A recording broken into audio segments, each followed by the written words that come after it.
Hi, I'm Clovis Casali in Paris, and this is Face Off. Former French President Nicolas Sarkozy is back. After releasing a long statement on his Facebook page, he appeared on Sunday on national television, a primetime slot, 45 minutes long, to explain the reasons behind this comeback. 2.5 years after losing the presidential election to François Hollande, Nicolas Sarkozy has come out of his retirement, and we're discussing today the implications with our guests. Philippe Tell, journalist at international radio station RFI, and Stéphane de Vries, the Paris correspondent for Dutch channel RTL4. Philippe and Stéphane, thanks for being here. You're welcome. It seems that in France, defeated leaders always try to stage a comeback, and that clearly isn't the case in other countries, is it?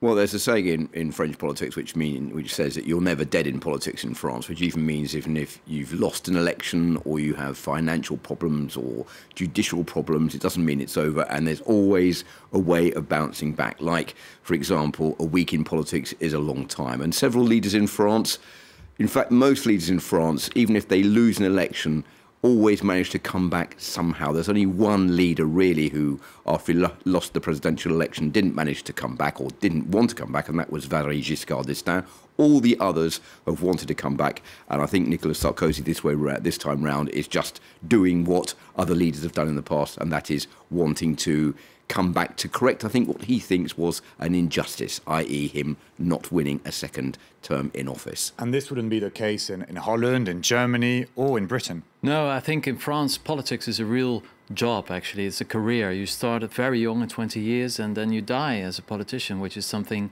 that's basically unheard of the countries surrounding France. I mean, in the Netherlands, for instance, it's basically a short period in between other careers in the private lives, in private sector.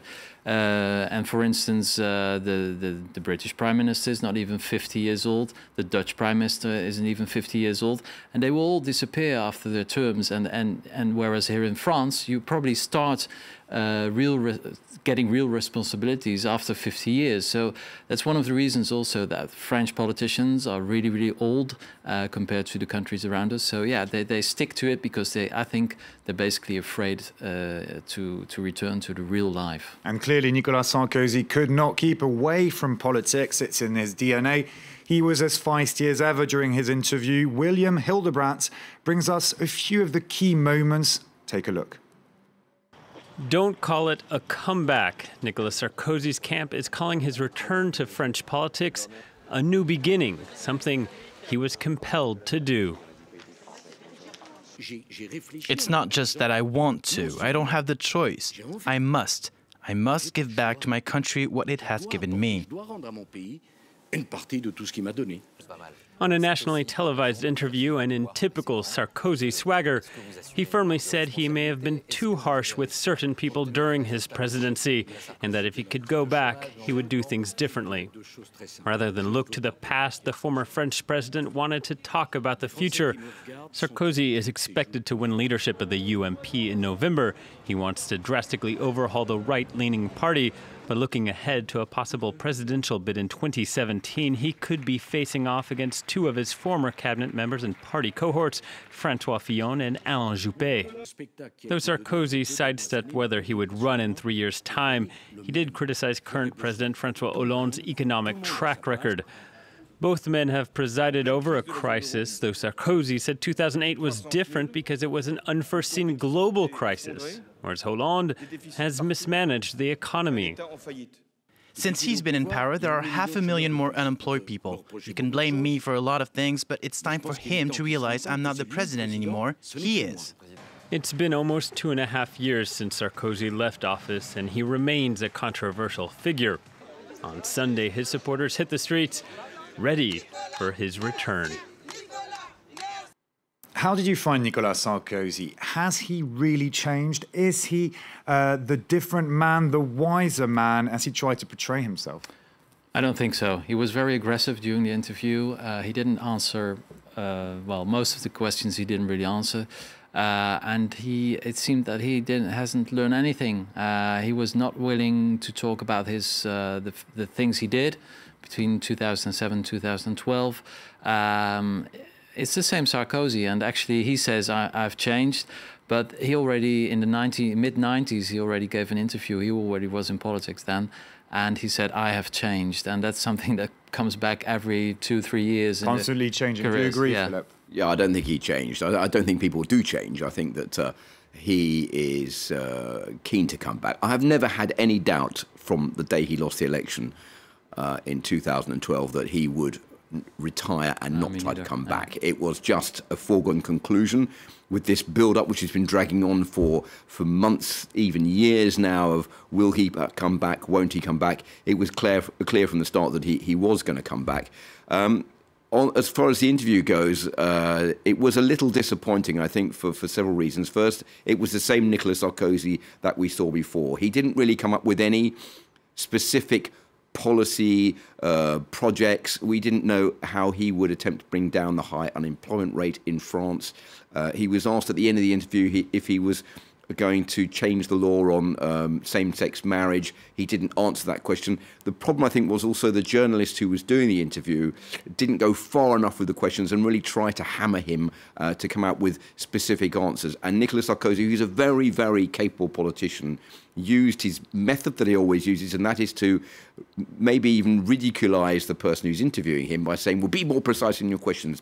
What do you mean by that?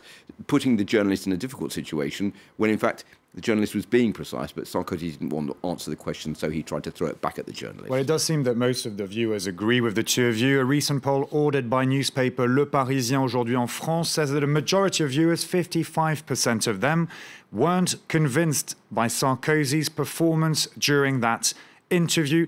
Possibly worse for the former president, another poll suggests that a majority of French disapprove of his comeback. Do you believe that? It doesn't mean anything, because the Sarkozy team will spin it as, okay, 55% didn't agree. That means we have the support of 45% of the French, which is 30 million people. You know, it's just a poll, and you can turn it every way you like it, and they will probably spin it in a way that everybody's waiting for Sarkozy right now. I'm not so sure whether it will be very easy for Nicolas Sarkozy to win the election for the presidency of his party, the UMP, which is, in my opinion, a party that will not exist anymore at the end of the year. But that's another problem, because he said he was going to change the party completely, possibly even find a new name for it. Well, what was interesting is on his Facebook page, he never talked about the party. He talked about my political family. And it looks that he wants to start a new political movement. He talks about movement. So that means that in his head, the UMP is already gone. And it's also a party that has a huge debt, I think about 80 million euros. There are a lot of different people within this party who want something different than Sarkozy. So it will be tough.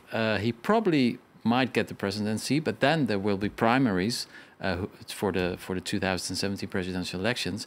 And I'm not so sure whether he will win that. And the UMP is a very interesting point, because if he takes over the party, I think he'll get the job as party leader. There's no, I don't. Will he manage to unify the party? That's the question. He is going. It's to his advantage that the party is completely divided at the moment, because he will come in to rebuild a new party to bring together. That's what he wants to do. The different factions. He has two main rivals, as we heard in the report. One is François Fillon, the former Prime Minister. The other is Alain Juppé, who's the former Prime Minister as well, who is a lot older. And if you listen to Sarkozy's interview the other day on the television, he was asked by the journalist about Alain Juppé, and he said the following. He said, "I've known him since I was 20, which was another way of rubbing in the fact that Alain Juppé is an old man. Therefore, I'm in a better position than he is to run the country. What will happen now, I think, is if Sarkozy takes over the party, he will reorganise the UMP, maybe give it a new name, and reorganise the primaries. If they are open primaries and everyone can vote, he might have a problem becoming the candidate. If it's closed primaries with only militants within the party who can vote, he will certainly win the primary and be the candidate for the election. So I think he'll redo the party, recreate a new movement, and reorganise the primaries to make them closed primaries, so he will win the candidacy for the presidential election in 2017, which is what he wants. Let's talk policies now. Many observers and socialist supporters say that the French President François Hollande and the Prime Minister Manuel Valls are too centre-left, too liberal when it comes to economics, with pro-business policies. What would the differences be with Nicolas Sarkozy if he were to come back to power? Do you want to go first? None. Because, None? Yeah, because It would be just the same. well, the thing in France is that every single party is not very fond of capitalism. Even at the right, they say they have some kind of weird interventionist state policy, which is never really in favor of the open market economy. And that's the heritage, of course, of Charles de Gaulle, the president who started this republic in 1958.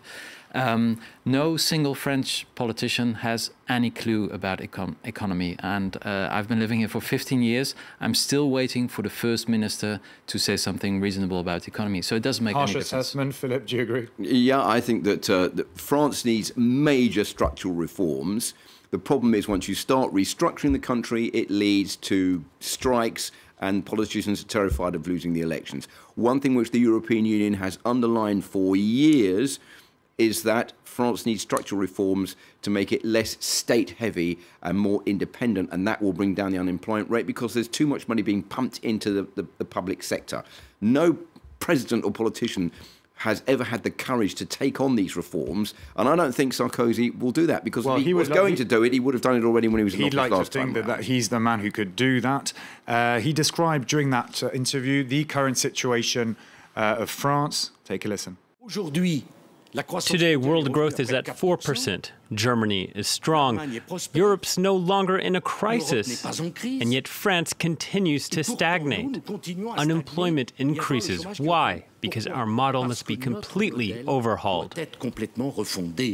And one final question. A few months ago, Nicolas Sarkozy was placed under formal investigation over alleged influence peddling.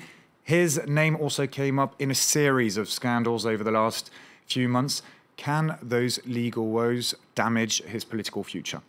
Okay, this is how it works in France. The judicial system is extremely long, where the next presidential election is in 2017. Now, he can appeal against a court case if he wants to, which will mean it will be dragging on even longer. He has 5-6 cases hanging over him, which might come up between now and the presidential election, but they might not. And if they don't, then he will be free to continue. And I think the French public are so used to politicians having court cases over their heads that they don't really mind anymore because they expect it to be part of the norm. One final word. Yeah, unfortunately, it's true. But you know, you can never be surprised about the French judiciary system. Maybe he will get convicted, and then it will be game over. Stéphane de Vries, Philippe Turle, thank you very much. That's it for Face Off. See you soon. Stay tuned to France 24.